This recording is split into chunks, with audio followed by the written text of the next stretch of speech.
Welcome to Green Talk by Green Care Solutions on KCAA NBC Radio, iHeartRadio, Spotify, and YouTube. Today we have actor and comedian Jamie Kennedy. I'm your host, B-Real, and I'm here with my co-host. Hey, what's going on, everybody? I'm Brent Gonzalez, representing Green Care Solutions. And Serial Angela Mazzanti here.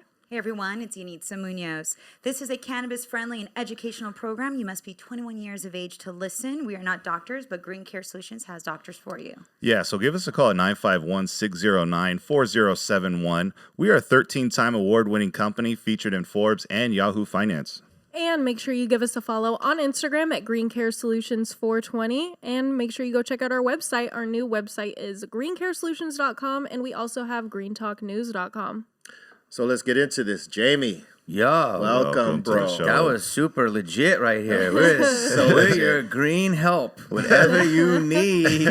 Call us at. We are here to help. Hey, it's good to see you, man. Dude, great to see you, bro. I mean, you know, we run into each other now and then. Yo, the rainbow, bro. The rainbow, yeah. First time I ever smoked a J in public in a restaurant was with you. That's, you know, we Are you still posted up there?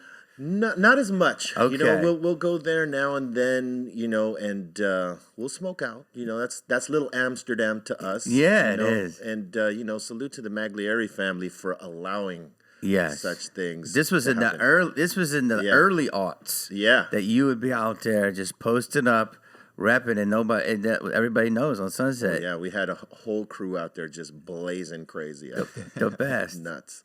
But man, I mean, you have done so much. Your career is extensive, to say the least. I mean, You've done so much. I mean, everyone that sees you on the streets, they're always like, Malibu's Most Wanted, or like, oh, the movie Scream. Yeah. And then you even had the Jamie Kennedy experience, which was brilliant, by the way. Thank you very much. you know, I would say that, Appreciate you know, like with some of the things that people do on social media, you were doing content before that existed that actually lends itself to social media right now. I think you inspired a lot of people to do some of the stuff that they do now. Bro, thank you, because that means a lot coming from you. But also, you relate to this because you and me, I believe we kind of came up at the same time. I started popping like 95-ish, 96-ish, and that's when I started getting all your albums.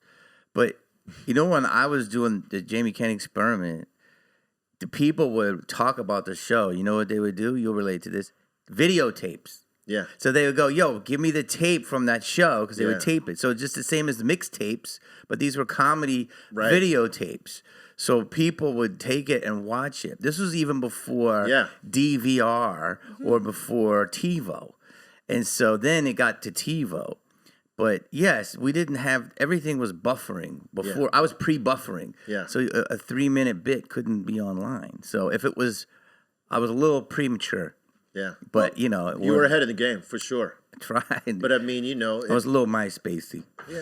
Right? But I mean, you know, like the way that social media is now, this is perfect for the content you were doing and are now doing, you know? And that's what I'm trying to do. I'm trying to, like, do it.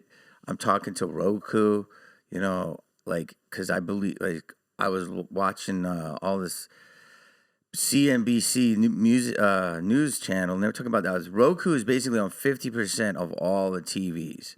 So there's like 180 million TVs or something. I'm trying to get this show on Roku. Think of it. Roku, if you have your own B-Real button, it's basically your own network. You're on the TV. Any content you put out. Yes. And they don't, as a phrase, they don't smell it, they just sell it, meaning they don't care. So it's like they're not you know what I mean? So that's what, and I think that's, the time is beautiful because it's for the creators, so we can kind of do our thing. Because I hate having to pitch stuff and getting approved. You know how it is. Yeah. I think it makes it easier to cut out the middleman, to cut out the big bank. Yeah, because that's what they are really, is a big bank with a high interest loan. It is high interest loan. That's for music for sure. Right. I did a comedy album. I got a comedy funny album, and I got like $100,000 advance, and I'm still in the hole 110. How? Yeah, because they give you the advance, right? Yeah, and then there's also the marketing and promotion budget Then there's the video budget, or whatever recording and video that goes. I didn't know that anybody has a bag of potato chips. That's on your dime. Yeah. In the studio, Yeah. somebody's eating gummy bears. That's on you. Yeah. A shake. That's you. They charge everything back to you. Learn this word, people. It's called recoupable. Yeah, you're right. Any money that you spend on your project that is not your own money, Yeah. will be recouped. So you have to keep tabs on that. Keep tabs on that. Yeah, and then it's they get the lion's share. That's the other part about it. But now these days, I mean, you could totally do all this stuff without them.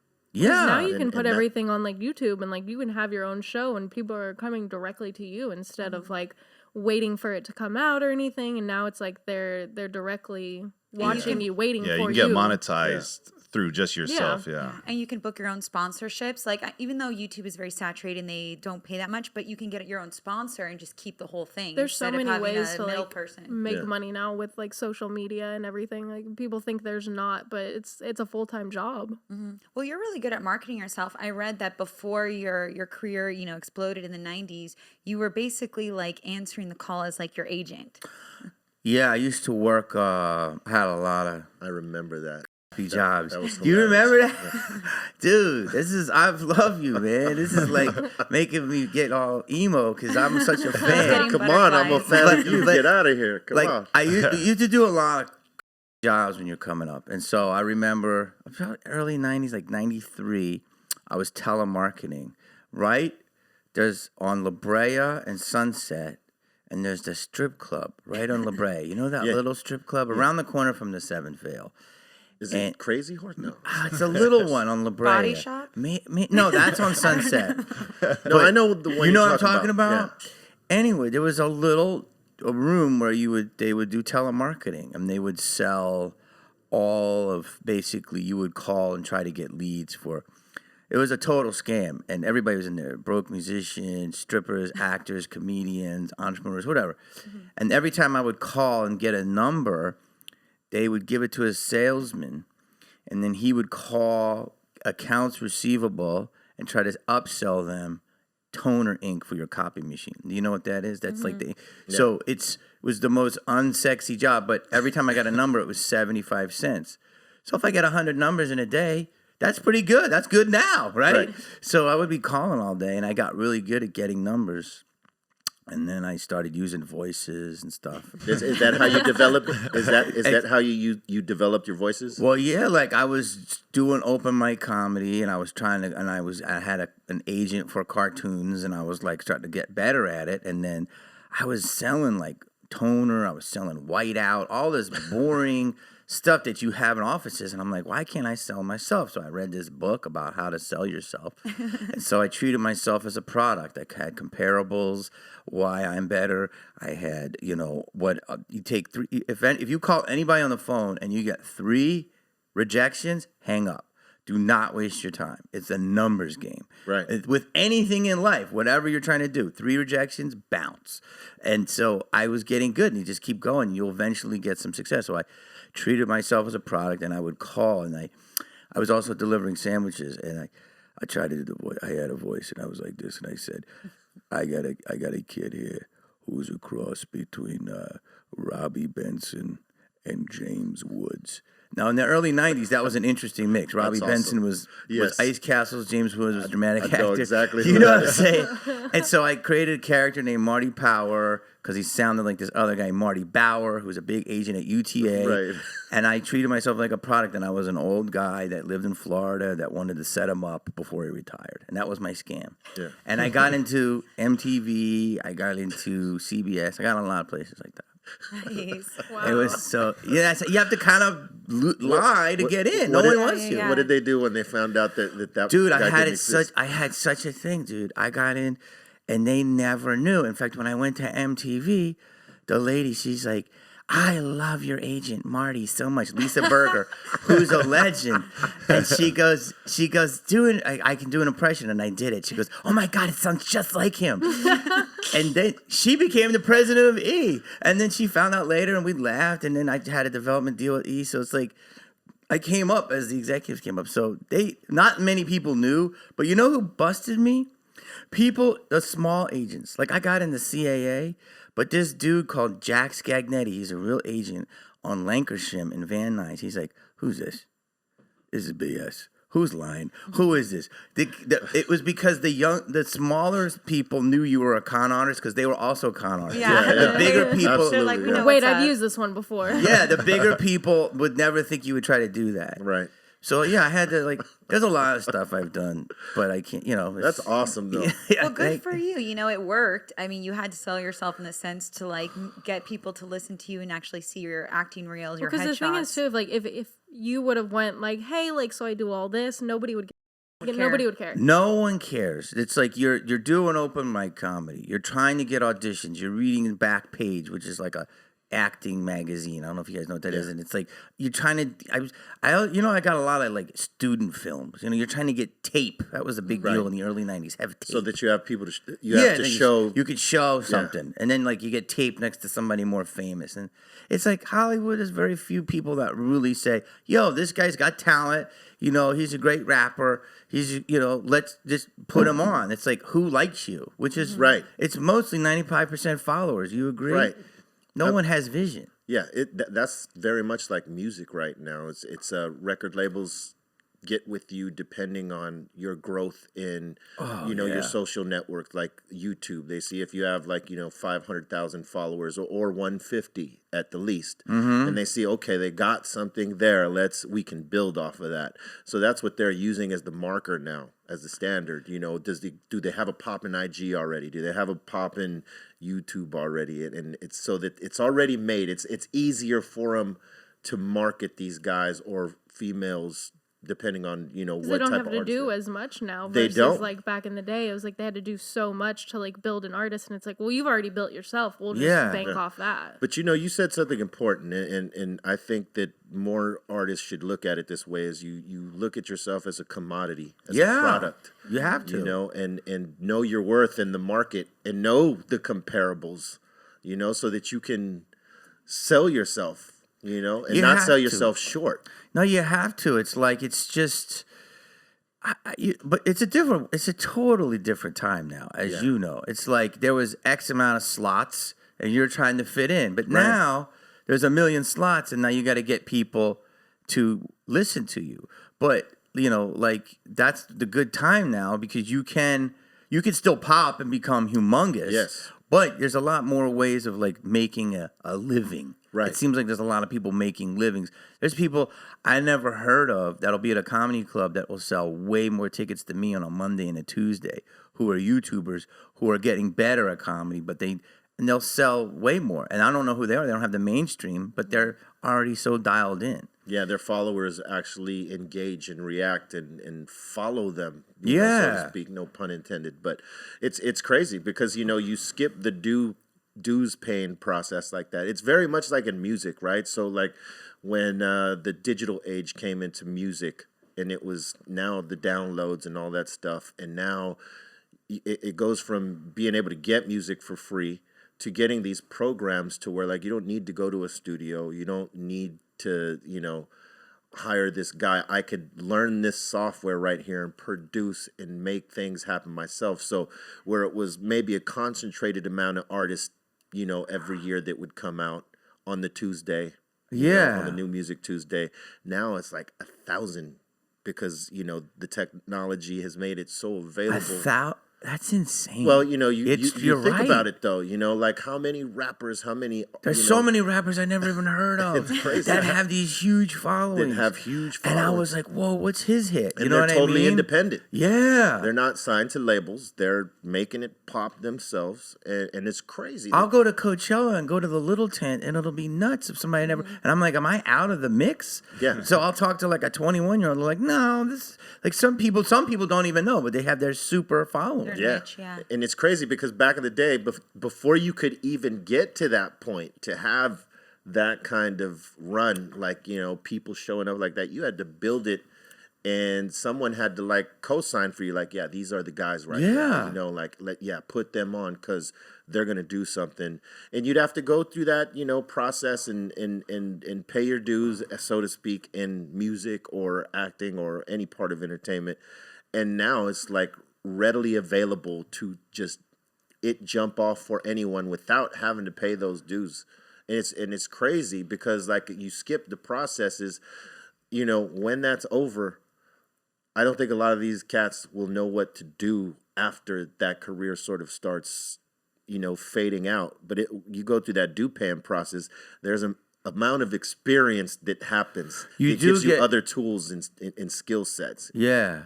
I mean, there are like like what you said, when NWA came out, you know, then Snoop came out of, you know, with Dre, and then the Dog Pound and the West Side Connect and Cube. You knew every group that came out. Right. And now, like you're saying, I don't know certain people, and I didn't even know the group that started that.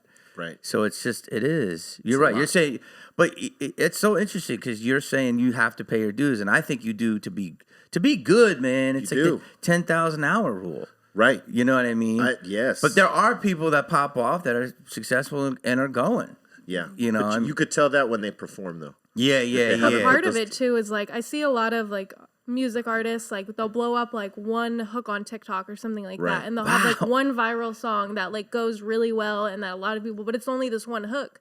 And then I've seen them like play it like Rolling Loud or something like that, and they're trash live. Yeah. And their career doesn't last because like they made themselves big off that one song. Well, now like the rest of their songs is like nothing. Yeah. One hit wonders. She said one hook off of TikTok. That's a thing. That's a thing. I thought TikTok was just like another promote yourself on it. Hey, but that's TikTok's the new like wave. I know it's really huge. It's been that for a while, but the fact that like you can get hot off of that. Mm-hmm. I've seen like a couple artists like really like had no idea who they were or anything like that, but there was like a song that like went big on TikTok, and now all of a sudden like they're blowing up and like they're starting to do other stuff and getting hired to go places. And do you use TikTok all the time? I do now. I started using it and posting like every day. And so do you use that more? You use that in the gram? Yeah. More than Twitter? So is that I don't use Twitter just because for me Is it too old? Not really too old. I'm just not quick at like thinking of like random things to say. Like but I you do can better. Put videos though. Yeah, you can, but like I feel like I just do better with like pictures on Instagram and then like funny like TikToks or stuff like that. So with TikToks, that's based off of GIF, or is it live video? It's like too? Vine. It's like Vine. Just like Vine. Yeah. Like Yeah, Vine like- used to yeah. be in like Musically, so it's like a weird mesh, but like the algorithm on it is so different that like you can have one video that randomly gets like millions Yeah. of views, and then you can have one that gets like 30. It's the clean version of Vine. Yeah. Because Vine, man, Very clean. It's very How clean. is it clean?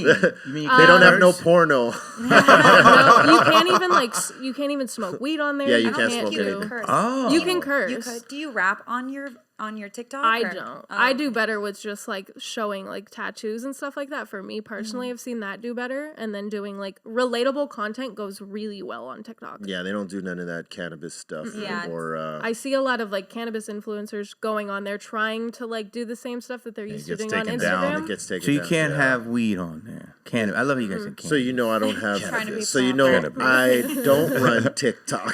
But after you said about that chorus, hey, I got a new record coming I'm out. telling I'm gonna put it. I see Dude, your songs you coming have up on to. TikTok. All Like right. they're already there. Okay. It's just so much though. You gotta put it here, and you gotta put it there. Man, you gotta there's- put it there. it's a chore. It's so much damn Well, work. and it's all a different chore. types of content because, like, if you look at like your format for YouTube has to be so much different than like your Instagram posts and then Totally your agree. So It's much yeah. Twitter content. posts. It's work. It's actually It's- work. right. So I'm not crazy. You No. feel it. No. It's But a job. Do you feel that it's a lot? How old are Yeah, you? I'm 28. Oh, I thought you were like, yeah, you're blessed. You could be 20. So do you feel it's a lot of work? Because it's Yeah, your this is my full-time job. It's like just social back in media. the day when we would go out and do something, whether it was music or acting, we would go and there would be a press schedule, and all we have to do is show up, talk on a radio, talk on a It's TV simple. show, do the jokes, boom. Then you go to a restaurant, have lunch. Easy, right? Yeah.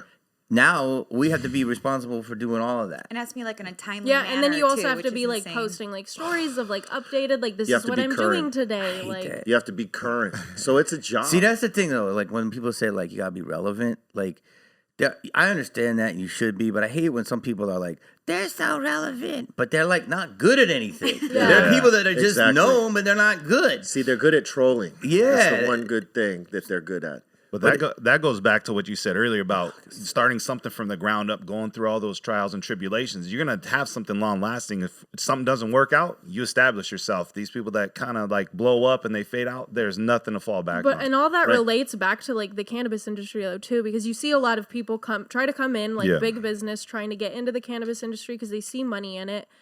But then they're not long lasting. Like there's so many companies now who are going out of business because no due diligence at all. And there's also like fake products too. You have to be careful of. I don't know if you want to talk about.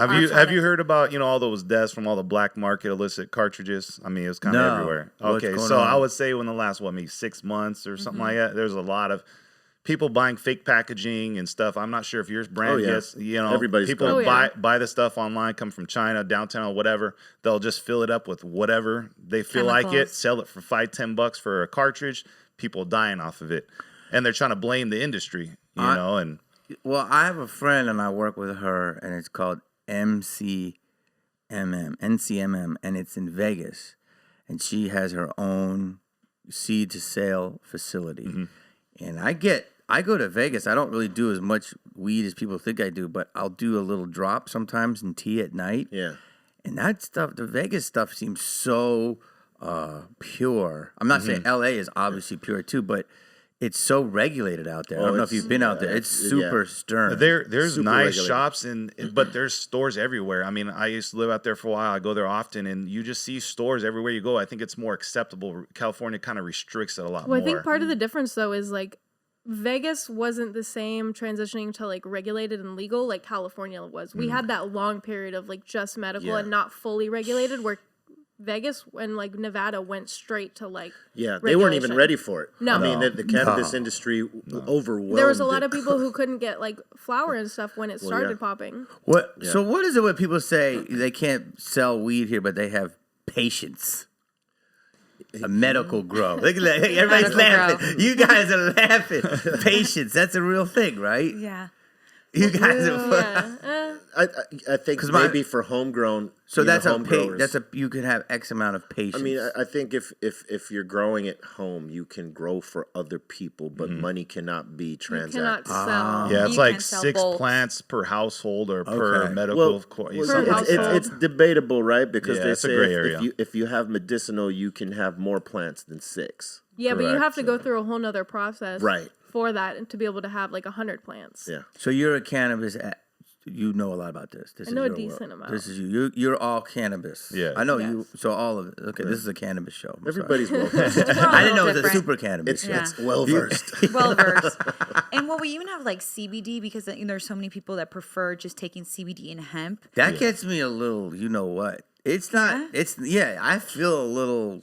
Like a little something. I feel loopy. Well, I like be it some though. of like the CBD Ratios. that you're getting because there's different ratios with CBD. So you can have some with like partial THC and CBD. So some I had none. Really? But I feel a little. Must have been that bootleg But I don't CBD feel because you should not get high from that. I don't feel paranoid, and that's what's good. Yeah. I hate the paranoia. I mean, I don't like that either. It's I mean, depending who you get it from and where you get it, if it's not compliant, it's hard to tell. Yeah, We're gonna be giving you. I'm gonna have GCS to only products. use the GCS's. That's all for now on. Yeah, The you'll go home with GCS's. you'll go home with some product for sure. Okay. And let me ask you this: Go for it. Where's your favorite place that you like to do shows?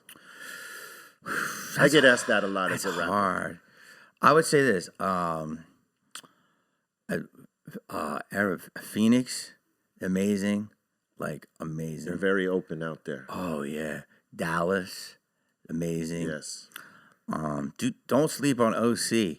OC's yeah. they got a OC's good OC's they got a cracking. good sense of humor there. Like Irvine Improv, Brea, that stuff like Yeah, that. They party down there. yeah, Brea, Huntington Beach, New York, definitely. But sometimes, if it's date night, you do certain jokes. People get angry. Yeah. I would say San Fran. But also overseas. I did a show in the Philippines. I couldn't believe they were getting my jokes. That's I could awesome. not believe it. Hey, I think back to social media, I think because of that, people are getting everybody's humor now a little bit because you're more exposed to it. You know, even if you don't look for it, sometimes depending on what you follow on your page, on your on the browse page, whatever, something might come up, and it might be a comedian from who knows where. Yeah. But now everybody sort of gets each other's like comedy. I think they're more understanding of the punchlines now. I think. What do you think about that? You think that's... Oh, there's comedies opening up more. So there's like Eastern Europe, like Prague, and I'm sure you've done shows there. Yeah. They're actually comedy clubs in like Prague. You know how crazy, right? It's Prague's crazy. wild, actually. I love Prague. Prague is pretty wild. But there's like a dark vibe there. It is. So the fact that they're having like a chuckle hut. That is the truth. Right? It does feel dark down there. I do feel like if I could go to Prague sometimes, I feel like I could get snatched up in Prague, right? It's like, a little... It's awesome, but it feels like the underbelly. Yeah, it does. They also sell the craziest things there. Like their nightlife, they'll have like moonshine like open to everybody. You're just like, I don't know if I want to order a drink of moonshine. They're like, we have, they have very strong things, They have crazy stuff. Crazy stuff going on down there for sure. But like different places like that, when I see that they're having shows, then I say that's opened up. I mean, the beautiful thing is the internet is, as long as people speak, whatever language you're doing your joke in, if they get the joke, you can go there. Do you ever get translators? Like, as you're saying a joke, and then there's like a translator? I did a show in Puerto Rico, and it's pretty much like Miami there, but like half the audience that was literally, some of the jokes were delayed. And so I don't know if they were translating for them, but like half the people were really getting it, and the other half that must be a trip. Well, it's Puerto Rico's like kind of Florida, right? Yeah. But it's still its own thing. So it was interesting. I felt like I was kind of bombing, but it was just like a little delayed. But then also it's like kind of like with cannabis shows. I've done those. I've done cannabis shows, and like the joke, they'll laugh, and people won't laugh, or they'll just be like. They'll go like this. They're like, yeah, that makes a lot of sense. Like they process it. They're trying to analyze it. Yeah. And it's like my expectations for them to get totally crazy are not there. I know just to go out there, perform tight, clean, have a good time doing it. And they're going to have their own version of a good time. Yeah. As opposed to getting burned out because they're not jumping around like maybe this other festival audience did. You know what I mean? You can't compare them because it's a different I forget event. who it was. Somebody performed at like a High Times. I think it was Lil Wayne. Lil Wayne. And he got so mad that people weren't getting like hyped up that he like just left the stage. And he didn't realize they were loving him. They were just because in so their head high. they're like, "This is the greatest show I've ever seen." So oh don't my feel god! bad. no, What I did. happens? I understand that feeling, so I'm glad I just wrote it out because I felt like it was after the show. People were like, "That was great." Well, thank you so much, Jaime. As earlier, I was calling him Jaimito. Jaimito. Thank you so much, Jamie, for coming on to our show, Green Talk by Green Care Solutions. Thank you for having me. I know you have an audition to catch, so I want do. to make sure you get there. I'm sure your listeners care. Yeah, Hollywood. Yes. Quick, You guys keep working. quit BS in Hollywood. Yes. Yeah. Yes. Get this job. Well, tell everybody about your social media handles, your YouTube, any shows, shows whatever coming you up. got coming up. You can catch me on Twitter at Jamie Kennedy, the Jamie Kennedy Instagram, Jamie Kennedy on Facebook. I do have TikTok, but I don't use it enough, so I'll figure out what my name We is. gotta make a TikTok. Gotta make a TikTok. We'll both do a thing. Dude, I know. We're gonna have to I think start we should do a TikTok. We video got to. today. We got to. I did a comedy special. It's coming out somewhere in like May or June, either Hulu or Netflix. I'm waiting to see who buys it. I don't know. I got a couple movies I just did, in little indies. One with Bruce Dern. So look for that. Just go to my website. I have stuff, but I'm out there. I'm in your city. I've got like 3 dates coming up. I'm trying to think where I'm at. I'm in Tampa, the end of April. That's what's up. So yeah. But I'm got a lot of stuff happening. It's always good to see you, brother. Dude, great Yeah, to see you, man. man. Thank you for having for me. reals, man. Thank Yes, you. we got to get Appreciate you in you the coming smoke box next. We will. I can't today because I need to Yeah, I remember know. things. Well, we're gonna make it I happen feel like very I soon. smoked out right here. I feel like those dudes downstairs. He's got a lot of dudes down there doing stuff. I don't know what they're doing. But I feel like the smoke rised. And I started, It did. It did. Because That's the truth. I was like, yo, bro, where's the podcast? Dude's like, Didn't even say. He's like, upstairs. So funny. Oh my gosh. Well, thank you so much, Jamie, Thank for coming you. in. Everyone, this is Green Talk by Green Care Solutions. Green Thumb. Yes. And you're tuning on NBC Radio, iHeartRadio, Spotify, and YouTube.